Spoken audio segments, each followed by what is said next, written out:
नमस्कार, news 18 prime में आप सभी का स्वागत। मैं हूं आपके साथ हेमंत कुमार। बुलेटिन में सबसे पहले बात करेंगे कश्मीर में दहशतगर्दों की कायराना करतूत की, जो अब कश्मीरी महिलाओं को निशाना बना रही हैं। फिर बात होगी मरुधरा में दो गुटों में खूनी संघर्ष की, और आखिर में आज बात होगी ग्रेटर निगम के ग्रेटर गदर की, जिसकी साधारण सभा में असाधारण हंगामा देखने को मिला है।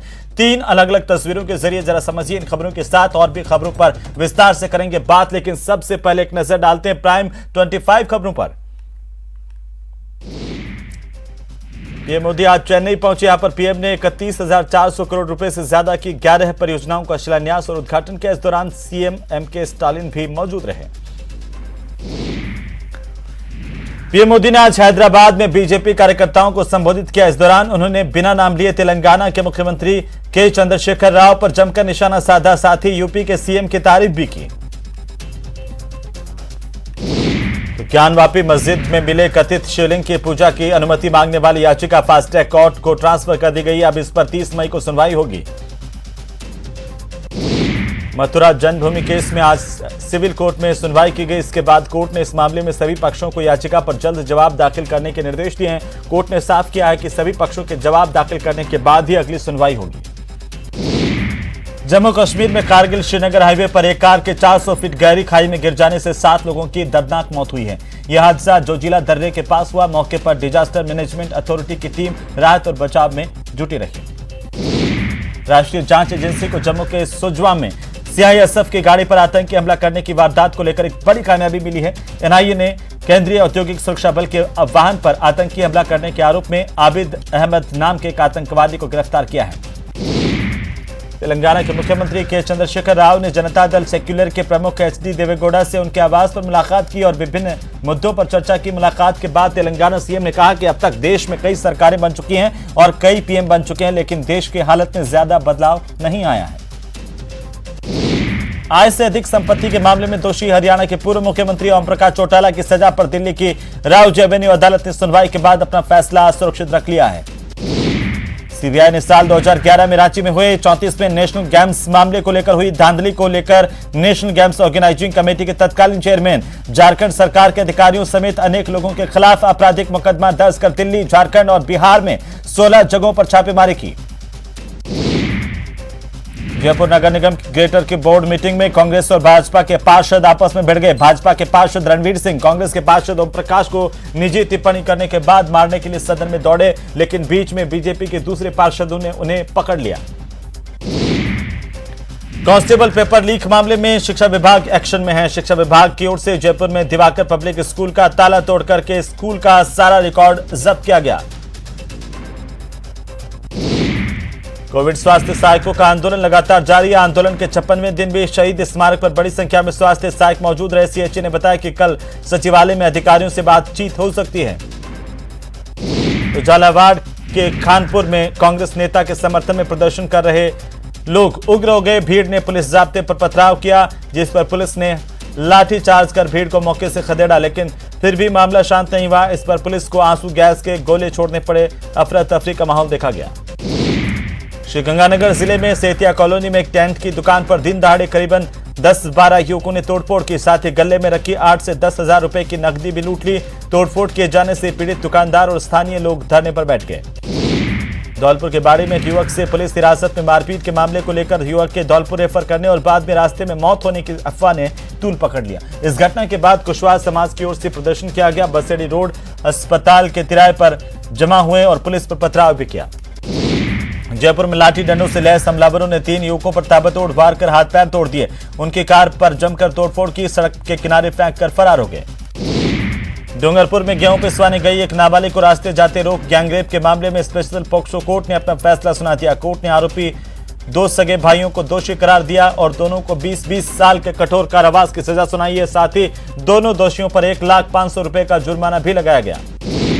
टोंक के पीपलू थाना इलाके की रहने वाली एक विवाहिता ने टोंक पुलिस अधीक्षक कार्यालय पर पहुंचकर एसपी मनीष त्रिपाठी को शिकायती पत्र सौंपा। रेप मामले में कार्रवाई करने की गुहार लगाई। पुलिस पर गंभीर सवाल खड़े किए हैं। भरतपुर के बयाना में दहेज हत्या के 5 साल पुराने एक मामले में कोर्ट ने आरोपी पति को उम्र कैद की सजा सुनाई है। इसके साथ ही 5,000 रुपए का जुर्माना भी लगाया गया। अपर जिला और सेशन कोर्ट ने यह फैसला सभी दलीलों को सुनने के बाद दिया। अजमेर एसीबी की टीम ने किशनगढ़ तहसील के रलावता खंड के पटवारी कमलेश कुमार मीणा को 20,000 रुपए की रिश्वत लेते हुए रंगे हाथों गिरफ्तार किया है। अजमेर पुलिस ने बीती देर रात को बड़ी कार्रवाई की और शहर में क्रिकेट मैच पर लगाए जा रहे सट्टे की फड़ पर दबिश दी। अजमेर सीओ नॉर्थ छवि शर्मा और किशनगंज थाना पुलिस ने ईदगाह के इलाके में किराए के मकान में 2 लोगों को क्रिकेट का सट्टा खिलाते गिरफ्तार किया गया। उदयपुर में पेयजल की किल्लत को लेकर शहर से सटे कानपुर गांव की महिलाओं का गुस्सा गुरुवार को फूट पड़ा। महिलाओं ने सरपंच का घेराव करते हुए ग्राम पंचायत के बाहर जमकर हंगामा किया है। गुरुवार से प्रदेश में नौतपा के चलते भीषण गर्मी हो रही है। वहीं सवाई माधोपुर के सामान्य चिकित्सालय में मौसमी बीमारियों के मरीजों की संख्या बढ़ती जा रही है। भारतीय नौसेना ने गाइडेड मिसाइल का सफल परीक्षण किया है। यह पनडुब्बी रोधी स्टील्थ मिसाइल दुश्मन पर छिपकर वार करने में सक्षम है। वीडियो में बताया गया कि सतह से हवा में मार करने वाली anti submarine stealth frigate missile ने निचली सतह पर एक लक्ष्य को निशाना बनाया। भारतीय हॉकी टीम ने एशिया कप 2022 में इंडोनेशिया को 16-0 से हरा करके सुपर 4 के लिए क्वालिफाई कर लिया है। टीम इंडिया ने इस मैच में रिकॉर्ड जीत दर्ज की है। चलिए आगे बढ़ेंगे। जम्मू कश्मीर में टारगेट किलिंग से दहशत फैलाने वाले आतंकियों ने इस बार महिला कलाकार को निशाना बनाया। आतंकियों ने घर के दरवाजे पर महिला कलाकार की हत्या कर दी। इस वारदात से सवाल उठने लगे हैं कि क्या आतंकी जम्मू कश्मीर में तालिबानी सोच थोपना चाहते हैं। यह खास रिपोर्ट देखिए।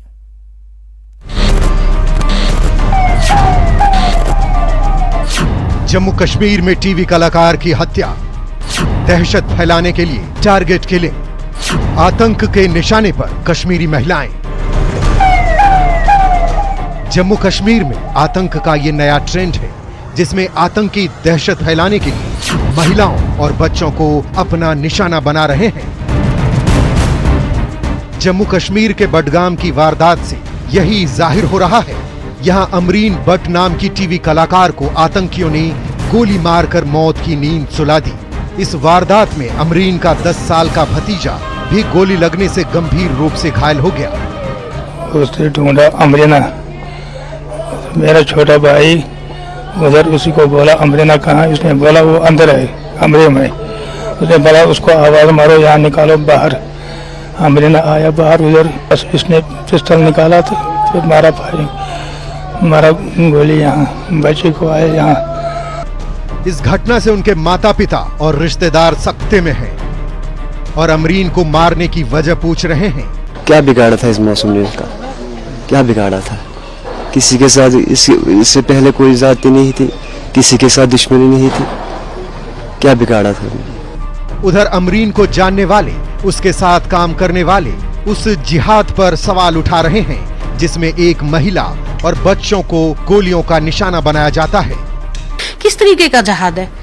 क्या यही सिखाता है हमारा मजहब कि एक औरत, निहत्ती औरत को इस तरीके से मार दिया जाए?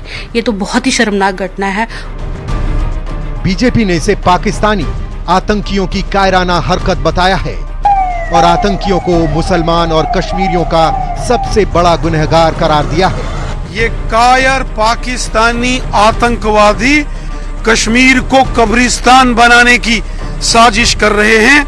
ये कायर पाकिस्तानी आतंकवादी मुसलमानों के और कश्मीरियों के सबसे बड़े गुनाहगार और दुश्मन हैं। इन आतंकवादियों को इनके गुनाहों की भारी कीमत चुकानी पड़ेगी। कश्मीरी घाटी में टारगेट किलिंग की ये पहली घटना नहीं है। आतंकी कश्मीरी पंडितों और पुलिसकर्मियों को निशाना बनाते रहते हैं। अभी हाल ही में 12 मई को बडगाम में कश्मीरी पंडित राहुल भट्ट की हत्या की गई थी। इसके अलावा मंगलवार को कांस्टेबल सैफुल्लाह कादरी की हत्या आतंकियों ने घर में घुसकर कर दी थी। इस घटना में सैफुल्लाह की 9 साल की बेटी भी आतंकियों की गोली से घायल हुई थी। अब इस बार आतंकियों ने महिला कलाकार को अपनी गोलियों का निशाना बनाया। ऐसे में सवाल ये है कि क्या आतंकी महिलाओं से डर गए हैं? क्या महिलाओं से जिहाद को खतरा पैदा हो गया है? क्या महिला का काम करना आतंकियों को रास नहीं आ रहा है? टीवी और फिल्म में महिलाओं को देखकर आतंकी डर जाते हैं। क्या जम्मू कश्मीर में तालिबानी सोच थोपना चाहते हैं आतंकी? Bureau report, news 18 network.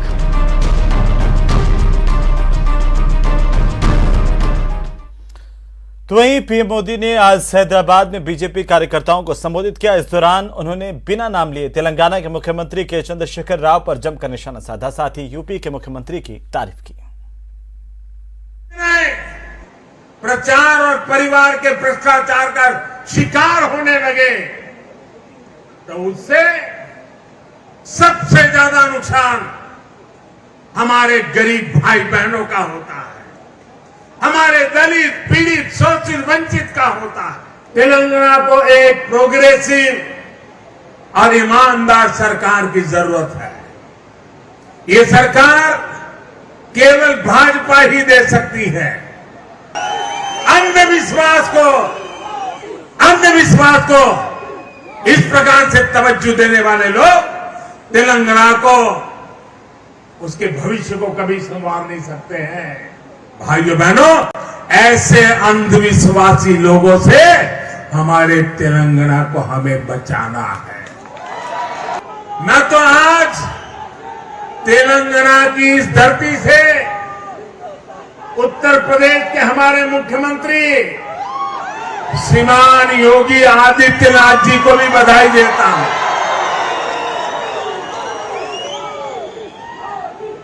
उनके वो तो संत परंपरा से हैं, सन्यासी परंपरा से हैं। उनके कपड़े और वेशभूषा देख करके कोई भी बात मान लेगा।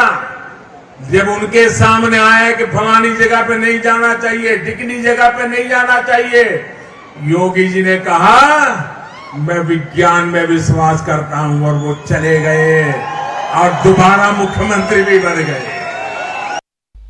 तो वहीं तेलंगाना के दौरे के बाद प्रधानमंत्री मोदी चेन्नई पहुंचे, जहां पर उन्होंने चेन्नई में 31,000 करोड़ से ज्यादा की लागत के विकास कार्यों का उद्घाटन किया, शिलान्यास किया। साथ ही इसमें लाइट हाउस प्रोजेक्ट और चेन्नई, एग्मोर, रामेश्वरम, मदुरै, काटपाड़ी और कन्याकुमारी रेलवे स्टेशनों के पुनर्विकास की परियोजना भी शामिल है। इससे पहले पीएम मोदी का चेन्नई पहुंचने पर जोरदार स्वागत किया गया। राज्यपाल RN रवि ने पीएम मोदी की अगुवाई की और इसके बाद प्रधानमंत्री मोदी एक रोड शो में भी शामिल हुए। To domestic consumers and industries in the states. A glorious future for your children. Among the most important preconditions for that is top quality infrastructure. The government of India is fully focused on building infrastructure that is a top quality and sustainable. When I talk about infrastructure, I refer to both social and physical infrastructure. तो PM Narendra Modi को मिले लता Dinanath Mangeshkar award की राशि 1 लाख रुपए प्रधानमंत्री care fund में जमा की जाएगी। ट्वीट के जरिए जानकारी लता मंगेशकर के भाई हृदयनाथ मंगेशकर ने दी है। उन्होंने अवार्ड स्वीकार करने के लिए प्रधानमंत्री का धन्यवाद भी किया है। पीएम मोदी ने हृदयनाथ मंगेशकर को चिट्ठी लिखकर के अनुरोध किया था कि अवार्ड की राशि किसी चैरिटी संस्था को दी जाए। महान गायिका लता मंगेशकर के नाम पर लता दीनानाथ मंगेशकर अवार्ड की शुरुआत की गई थी। 24 अप्रैल को पहला लता दीनानाथ मंगेशकर अवार्ड देश के प्रधानमंत्री नरेंद्र मोदी को दिया गया और लता मंगेशकर के पिता मास्टर दीनानाथ मंगेशकर के 80वीं पुण्यतिथि के मौके पर प्रधानमंत्री को इस पुरस्कार से नवाजा गया। आपको बता दें कि इससे पहले इस पुरस्कार का नाम लता जी के पिता मास्टर दीनानाथ मंगेशकर के नाम पर था, जो अब बदल करके लता दीनानाथ मंगेशकर अवार्ड किया गया है।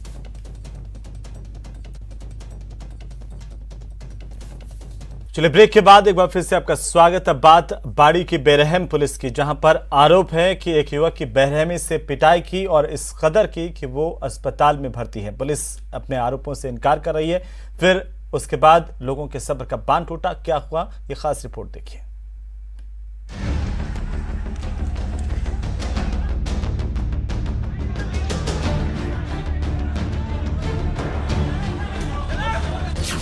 पुलिस की 3rd डिग्री। बहुत भयंकर मारा है। क्या डंडे दिए थे आप? डंडे दिए थे। बाड़ी की कानून व्यवस्था बिगड़ी।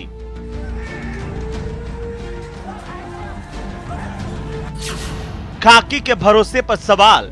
पीटी करके फिर कोतवाली पहुंचा दे, वो कौन सा थाना में जानते ना, थाने पाने। युवक की पिटाई पर बाड़ी में बवाल। पुलिस की पिटाई, टेंशन हाई।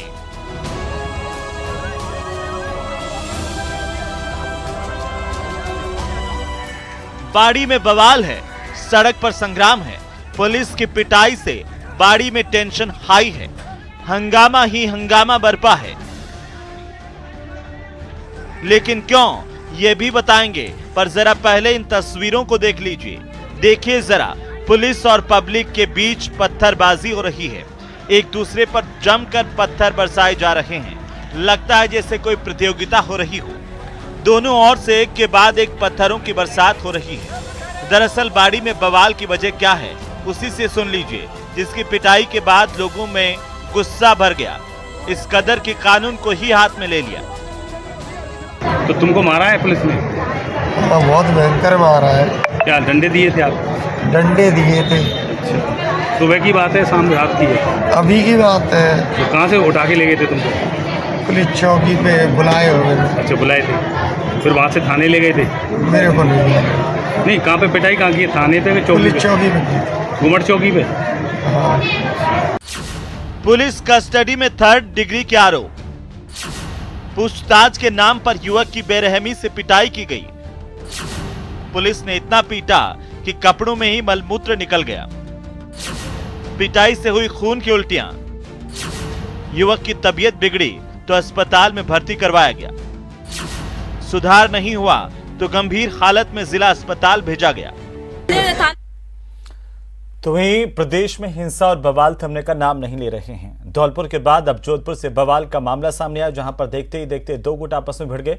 इस दौरान बड़ी संख्या में लोग सड़क पर आ गए, पथराव शुरू कर दिया। दरअसल जोधपुर शहर के राजीव गांधी स्थित बकरा मंडी के पास दोपहर के करीब 2 बजे एक कार को साइड में लगाने को लेकर के बवाल हुआ और पाक विस्थापित बस्ती का व्यक्ति अपनी वैन से आ रहा था। उसके सामने बकरा मंडी में आए व्यक्ति ने अपनी पिकअप लगाई। इस पर तकरार हुई और इस दौरान बकरा मंडी से बड़ी संख्या में लोग सड़क पर आए, पथराव शुरू कर दिया। विस्थापित परिवार को निशाना बनाते हुए कार चालक भूराराम, एक महिला मुमल के साथ मारपीट की गई। सूचना पर पुलिस और आला अधिकारी मौके पर पहुंचे और पीड़ितों ने पुलिस के सामने अपनी व्यथा बताई। इसके बाद पुलिस ने उन्हें निष्पक्ष कार्रवाई का भरोसा दिया है। और 3 अलग अलग तस्वीरें संग्राम में आपके टीवी स्क्रीन पर, जिसके जरिए समझने की कोशिश कीजिए किस तरीके से ये बवाल जो है अब वो पैदा हुआ और उसके बाद देखते ही देखते सड़क पर आ गया। चलिए आगे बढ़ेंगे। और इसी बीच चूरू से बड़ी खबर हम आपको बता दें, 29 साल की एक महिला को अगवा करके उसके साथ गैंगरेप की वारदात को अंजाम दिया गया। घर में सोते समय अगवा कर गैंगरेप किया गया है। 9 दिनों तक दुष्कर्म करने के आरोप लगाए हैं। पुलिस ने पीड़िता का मेडिकल करवाया। 6 नामजद लोगों के खिलाफ मुकदमा दर्ज किया गया है। बड़ी जानकारी है इस वक्त की। चलिए आगे बढ़ेंगे और एक नजर डालते हैं क्राइम टॉप 10 खबरों पर। टोंक के मालपुरा में कुएं में लावारिस शव मिलने से इलाके में सनसनी फैल गई। मौके पर पहुंची पुलिस ने शव को बाहर निकलवाया। मामले की जांच जारी। जोधपुर में मामूली विवाद में 2 पक्ष आमने सामने हो गए, एक दूसरे पर जमकर पथराव किया। शिकायत दर्ज होने के बाद पुलिस ने निष्पक्ष कार्रवाई का भरोसा दिया है।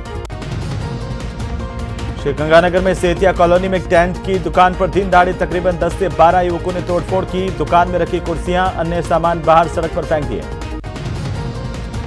धौलपुर के सलेमपुर गांव में रास्ते के विवाद को लेकर 2 पक्ष आपस में भिड़ गए। एक दूसरे पर लाठियों से हमला बोला।